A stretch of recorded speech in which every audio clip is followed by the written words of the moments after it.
Second day of Chinese New Year, yan, with the family and relatives. Visit kami sa grave to pay respect to the ancestors.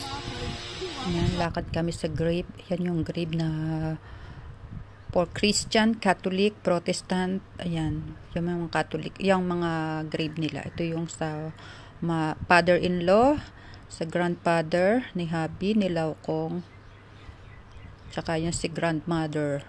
Ayan, ang laki ng grave, nakakatakot yung iba. Tuwing Chinese New Year, bumibisita kami dyan.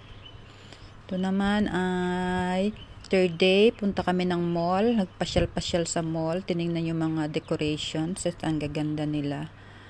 Dahil minsan boring sa house, so lumalabas-labas naman kami at ang ganda ng decoration nila. Ito naman ay third day. Yan, third day, friend reunion, classmate, friend ng Nilaukong.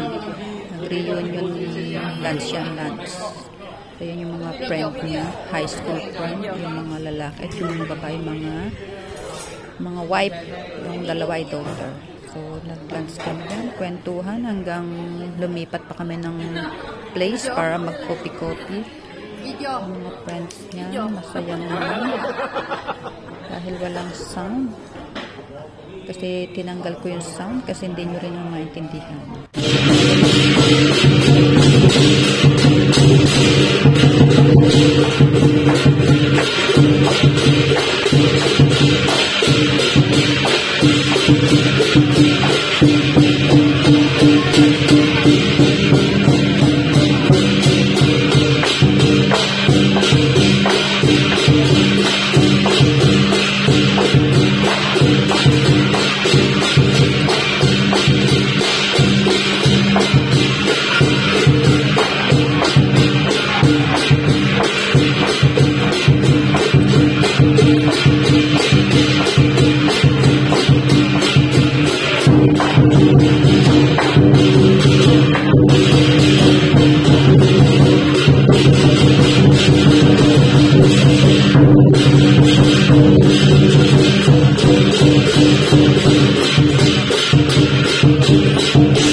Naman ay kumain kami sa Thailand resto.